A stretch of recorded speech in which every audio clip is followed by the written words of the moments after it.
এবং ফল। মানুষের স্বভাব হলো এটাই যে তিনি নিজের প্রত্যেক পরিশ্রমের প্রতিফল প্রার্থনা করেন। বেশিরভাগ সময় এই ফলাফলের চিন্তা করতে করতে, কল্পনা করতে করতে উনি কর্ম করতে থাকেন যে আমি এই কাজটা করলে এই ফল পাবো। সেই সব কল্পনা করতে থাকেন যা না তার হাতে আছে, না আছে অধিকার, আর না আছে নিয়ন্ত্রণ। উনি শুধু নিজের কর্ম করতে পারেন। উনি কি ফল পাবেন তা তার হাতে কখনোই নেই। তাই আপনিও শুধুমাত্র কর্ম করতে থাকুন, ফলের চিন্তা করবেন না। মনে রাখবেন, শিকড় এবং শাখা যেভাবে একে অপরের সাথে জড়িয়ে, সেইভাবেই একে অপরের সাথে জড়িয়ে কর্ম এবং ফল।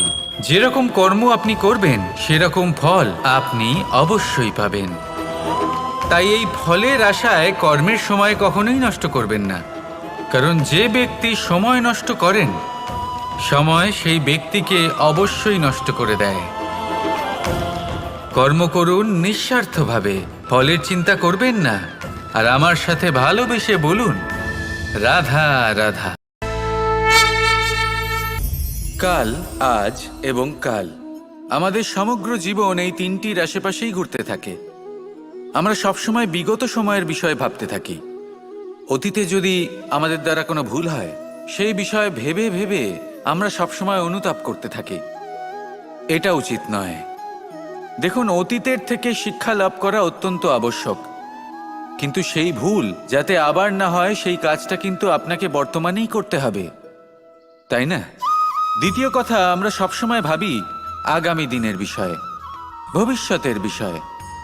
আমরা ভাবি যে কাল করে নেব, আজ এই কাজ করতে পারছি না, কোনো ব্যাপার নয়, কাল করে নেব। আজ কাজটা শুরু করতেই পারলাম না, কোনো ব্যাপার নয়, কাল করে নেব। আজকের দিনটাই ভালো ছিল না, কোনো ব্যাপার নয়, সেটা কাল করে নেব। ব্যাপারটা বুঝুন, আপনি নিজের সময় নষ্ট করছেন। দেখুন, এই যে কাল, তা কখনোই আপনার হাতে আসবে না। তাই যে কাজ করতে চান সেটা আজকেই করুন, অন্তত শুরুটা করুন। কারণ এই আগামী সময়, তা সবসময় আপনার থেকে এক কদম আগে থাকবে, একদিন এগিয়ে থাকবে। জানেন কেন? কারণ এই কাল আপনার জন্য অপেক্ষা করবে না, সেই জন্য আপনিও এর জন্য অপেক্ষা করবেন না। যা করার তা আজকেই শুরু করুন। কারণ যে বর্তমানে নিজের ভিত স্থাপন করেন না, ভবিষ্যৎকালে তার সুন্দর শক্তিশালী ভবন কখনো নির্মাণই হয় না। আসুন আর আমার সাথে ভালোবেসে বলুন, রাধা রাধা। ধৈর্য।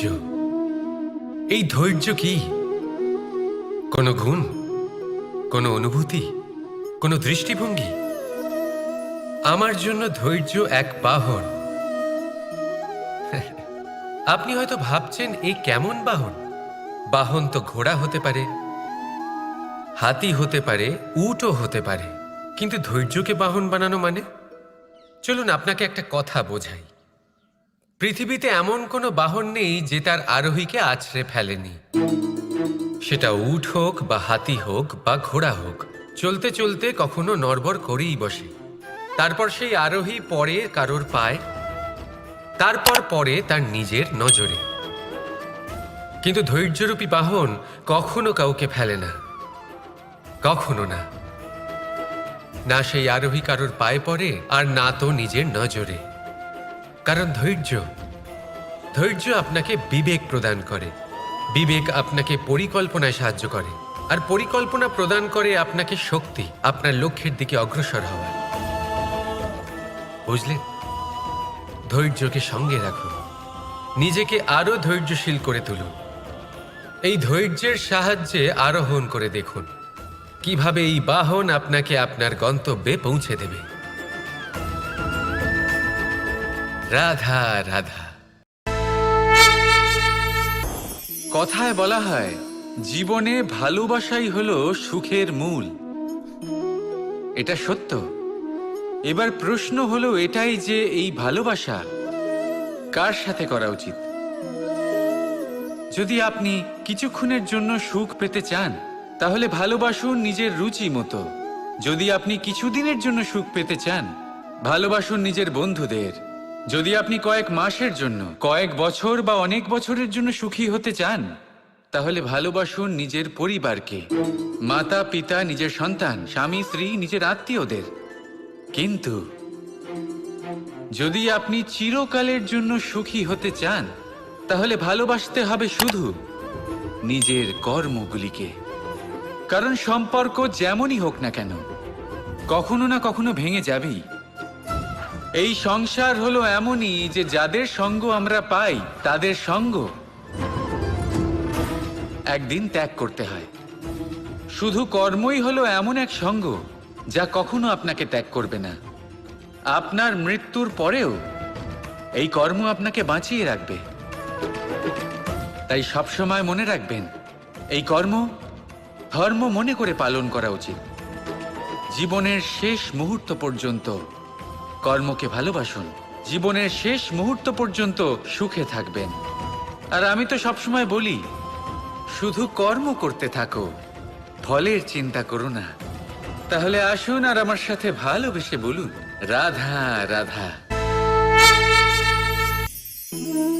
জীবনে ক্ষমা চাওয়া তাও কিছুটা সহজ, ক্ষমা করতে পারা অত্যন্ত কঠিন।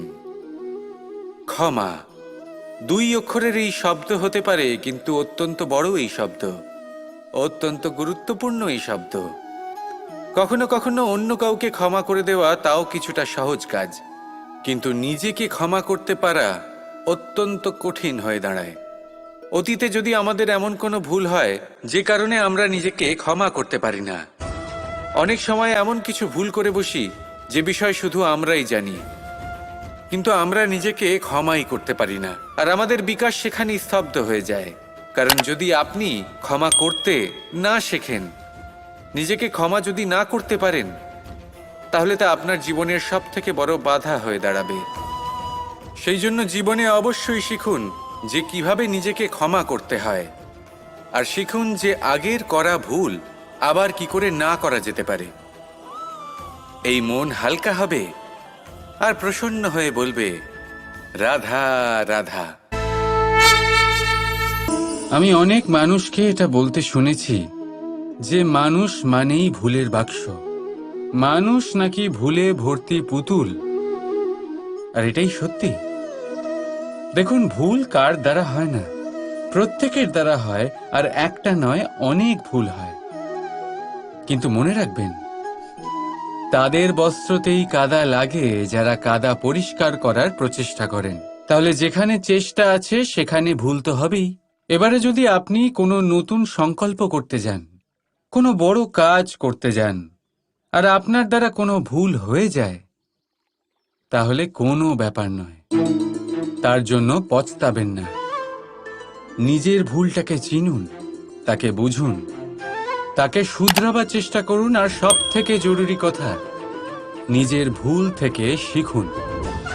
তাদের হাত থেকেই রক্তপাত হয় যারা কাঁটার মধ্যে লুকোনো ফুলকে খোঁজার চেষ্টা করে। তাই মনে রাখবেন, যে জীবনে কোনো ভুল করেনি সে জীবনে নতুন কিছু করার কোনো চেষ্টাও করেনি। এই ভুল আপনার সব থেকে বড় শিক্ষক। তাই সেটাতে দুঃখী হবেন না, তার জন্য পস্তাবেন না। এই ভুলকে সম্ভ্রম করতে শিখুন। তারপর দেখবেন আপনি নিজেকে জীবনে আরো শিখরে নিয়ে যাবেন। রাধা রাধা। প্রশান্তি জড়িত নিদ্রা মানুষের জীবনের একটা অত্যন্ত গুরুত্বপূর্ণ সুখ এবং প্রয়োজনীয়তাও। দেখতে গেলে এই সংসারের প্রত্যেক পশু পাখি, প্রত্যেক জীব অবশ্যই নিদ্রা প্রাপ্ত করেন, কিন্তু মানুষ, যার মধ্যে বিচার বিবেচনা করার শক্তি অন্যদের থেকে অনেক বেশি, তার কিন্তু ঘুমের কিছু সমস্যা অবশ্যই হয়। কি বলেন, তাই তো? এবার এর কারণ কি? চিন্তা। এবার চিন্তা আমাদের সবার জীবনে আছে। আমরা সকলে জানি যে চিন্তা কখনো আমাদের সাহায্য করে না, তাও আমাদের জীবনে আছে। কেন? চিন্তার মাধ্যমে কি কখনো কোনো সমস্যার সমাধান হয়েছে? অর্থের চিন্তা করলে কি অর্থ লাভ হয়? ভবিষ্যতের চিন্তা করলে কি ভবিষ্যৎ ঠিক হয়ে যায়? স্বাস্থ্যের চিন্তা করলে কি স্বাস্থ্য নিজে থেকেই ঠিক হয়? হয় না। তাহলে এই সব কিছু থেকে আমাদের একটা ছোট্ট শিক্ষা অবশ্যই লাভ করা উচিত। আপনিও আপনার কাঁধ থেকে চিন্তার এই বোঝা নামিয়ে ফেলুন। আর এই সব ইচ্ছে একত্রিত হয়ে আমাদের মনে চিন্তা উৎপন্ন করে। তাই এই চিন্তাগুলিকে ত্যাগ করুন। প্রকৃতির প্রেমের ওপর বিশ্বাস রাখুন। মনে রাখবেন, যিনি চিন্তামুক্ত হবেন তিনি চিতামুক্ত হবেন। সুখের নিদ্রা প্রাপ্ত করুন, আর নিদ্রায় যাবার আগে আমার সাথে ভালোবেসে বলুন, রাধা রাধা। কখনো কখনো আমরা ভাবি যে কোনো ব্যক্তি যিনি ধর্মের পথে চলেছেন, যদি তার দ্বারা কোনো ভুল হয়ে থাকে তাহলে নিয়তি তাকে সেই মুহূর্তেই কঠোর শাস্তি দেন। কিন্তু সেই সব মানুষ যারা সংসারের সবথেকে বড় অধর্মী, বহু নিকৃষ্ট মানের কাজ করেন, তাদের নিয়তি অনেক সুযোগ দেন। তাদের নিয়তি এরকম কঠোর প্রহার করেন না। এই ভাবনা কখনো না কখনো মনে আসেই। ভেবে দেখুন কেন? আসলে জীবনকে বেশিরভাগ মানুষ একভাবেই দেখে থাকেন। বিভিন্ন স্তরে একে দেখা উচিত। এবার আপনি বলুন, এই সংসারে কোনো অধর্মী কখনো প্রেরণার উৎস হতে পারেন? কখনোই নয়। যে মানুষ নিজের আত্মাকে মলিন করে ফেলেছেন, তিনি এই সংসারকে কিভাবে প্রেরণা যোগাবেন? উনি নিজেই বুঝতে পারেন না কোনটা করা উচিত, ধর্ম কোনটা। তাই নিয়তি তাকে একটা সুযোগ দেন। এটা বোঝার সুযোগ দেন যে কোনটা উচিত, কোনটা ধর্ম। সুযোগ দেন নিজের বিবেক জাগিয়ে তোলার। তাকে সুযোগ দেন নিজের অন্তরাত্মার ডাক শোনার। যখন তাতেও কাজ হয় না, তখন নিয়তির কাছে একটাই পথ বাকি থাকে, আর তা হল মহাবিনাশ। মহাবিনাশ হয়তো দেরিতেই আসতে পারে, কিন্তু তা অবশ্যই আসবে। আর যখন মহাবিনাশ আসে, তখন মহাবিনাশের যন্ত্রণা সমগ্র মানব জীবনের যন্ত্রণার থেকে অনেক বেশি হয়। এই কথাটা সবসময় মনে রাখবেন। আর অন্যদিকে যে মানুষ ধর্মের পথে চলছেন, তার দ্বারা যদি কোনো ভুল হয়ে থাকে, তখন নিয়তি তার পরীক্ষা নেন। কিছুক্ষণের জন্য মানুষের মনে হতে পারে নিয়তি তাকে কঠোর শাস্তি দিয়েছেন, কিন্তু সময়ের সাথে আমরা সবাই দেখি যে যখন সেই মানুষ সেই পরীক্ষায় উত্তীর্ণ হন, এই সমস্ত সংসারের জন্য প্রেরণার উৎস হয়ে ওঠেন। অর্থাৎ নিয়তি প্রত্যেক মানুষকে তার কর্ম অনুসারে উচিত ফলও দেন, উচিত শাস্তিও দেন। পার্থক্য হলো শুধুমাত্র সময় আর আপনার দৃষ্টিভঙ্গির। তাই ধর্মের পথে চলুন, আর আমার সাথে ভালোবেসে বলুন, রাধা রাধা। এই সংসারে সবচেয়ে বড় পাপ কি হতে পারে? কেউ বলবেন অসত্য, কেউ বলবেন ছলনা, আবার কেউ বলবেন লালসা। না, সংসারে সবচেয়ে বড় পাপ হলো নারী জাতির অসম্মান, নারীর মান ভঙ্গ করা। কারণ এই অপরাধ কেবল নারীর শরীরকেই নয়, বরং তার মন আর আত্মাকেও আহত করে থাকে। তাহলে এবার প্রশ্ন হলো, যে এই অপরাধ করেছে তাকে কি শাস্তি দেওয়া উচিত? কেউ বলবেন শারীরিক যন্ত্রণা, আর কেউ বলবেন মৃত্যুদণ্ড। কিন্তু এই অপরাধের শাস্তি নির্ধারণ করার আগে এটা জানার কি কোনো প্রয়োজন নেই যে অপরাধী আসলে কে? এখন আপনি বলবেন সহজ ব্যাপার, সেই পুরুষ যে নারীর মান ভঙ্গ করেছে। কিন্তু এ কি সম্পূর্ণ সত্যি? নিজের অপমানের জন্য, নিজের সম্মানকে নিজেই হারানোর জন্য কখনো নারী কি নিজে দায়ী হতে পারে না? ভেবে দেখুন, সম্মানহানির থেকে বাঁচার জন্য সর্বপ্রথম সম্মানের সীমার ওপর নজর দেওয়া প্রয়োজন। রাবণ সীতার হরণ এই জন্যই করতে পেরেছিলেন, কারণ সীতা নিজের বোকামোর জন্য রাবণের সেই সীমা উল্লঙ্ঘন করা সহজ করে দিয়েছিলেন। কিন্তু অশোক বাটিকাতে সেই সীতাকেই রাবণ স্পর্শ পর্যন্ত করতে পারেননি, কারণ সে রাবণ আর তার মাঝখানে ঘাস দিয়ে একটা ছোট রেখা বানিয়ে দিয়েছিলেন। জীবনে না বলতে শিখুন, যদি কেউ আপনার সম্মানের সীমা পার করতে চেষ্টা করে তাহলে তাকে সেখানেই আটকাতে শিখুন। আপনার ওপরে ওঠা প্রথম হাত, প্রথম কটাক্ষ ওইখানেই আটকাতে শিখে নিন। তখন কোনো পুরুষের সাহস হবে না আপনাকে আবার অপমান করতে চেষ্টা করার, কারণ নারী জননী, পূজনীয়। তাই নিজেকে দুর্বল মনে করে আপনি অপরাধী হবেন না। রাধা রাধা। আমাদের জীবনে অত্যন্ত গুরুত্বপূর্ণ একটা আশা বসবাস করে, বিশ্বাসের রূপে। বিশ্বাস যা আমরা ঈশ্বরের ওপর করি, ভাগ্য, প্রারব্ধের ওপর করি, নিয়তির ওপর করি। যখনই ভালো কিছু হয় আমরা বলি এ হলো ঈশ্বরের দয়া, যখন খারাপ কিছু হয় আমরা বলি এ হলো ঈশ্বরের মায়া। কখনো ঈশ্বর বা ভাগ্য বা প্রারব্ধ বা নিয়তি। আপনি নিজে কোথায় তা কখনো ভেবেছেন? আপনি বিশ্বাস করছেন ঈশ্বরের উপর, প্রারব্ধের উপর, কখনো নিজের উপর করেছেন? আমি আপনাকে একটা সহজ কথা বলি, যদি আপনি ঈশ্বরের উপর বিশ্বাস রাখেন, শুধুই ঈশ্বরের উপর বিশ্বাস, তাহলে আপনি সেটাই পাবেন যেটা আপনার ভাগ্যে লেখা রয়েছে। কিন্তু যদি আপনি নিজের উপর বিশ্বাস রাখেন, আত্মবিশ্বাস রাখতে শেখেন, তাহলে ঈশ্বর আর নিয়তি দুজনে মিলে আপনার ভাগ্যে সেটাই লিখবে যা আপনি চাইছেন। তাই মনে রাখবেন, সাফল্যের পথ হলো এই বিশ্বাস।